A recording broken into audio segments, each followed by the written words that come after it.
besoin s'est fait ressentir à la fois pour optimiser la saisie par rapport à l'application web classique et à la fois pour pouvoir fonctionner en mode déconnecté. C'est-à-dire que l'objet aussi est de pouvoir travailler sur le logiciel, consulter de l'information et en saisir, même si je n'ai pas de réseau.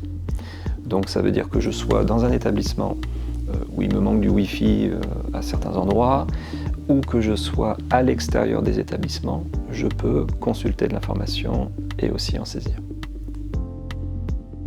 On va avoir deux grands périmètres.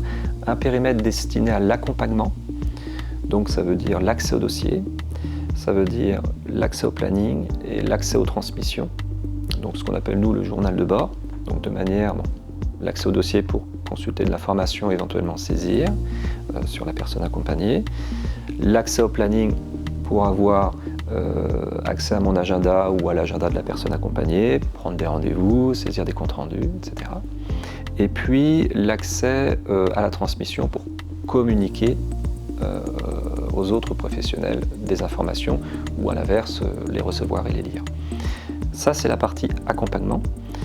La deuxième grande partie c'est la partie soins où là aussi alors ça va être plutôt destiné à des IDE.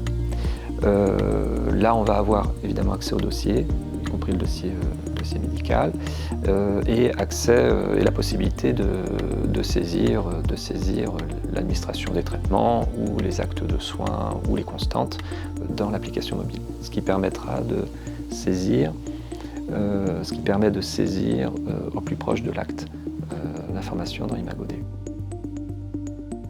On a travaillé avec des professionnels déjà utilisateurs d'Imago, des clients déjà utilisateurs, et l'idée c'est que l'utilisation d'Imago Mobile ne nécessite pas de formation.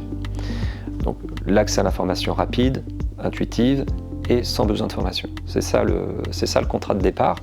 Et donc on a mis l'application mobile dans les mains des professionnels, on a écouté le retour, on a réajusté un petit peu quelques petites choses et de manière à ce qu'on ait vraiment l'application la plus ergonomique possible et surtout sans avoir besoin d'être formé.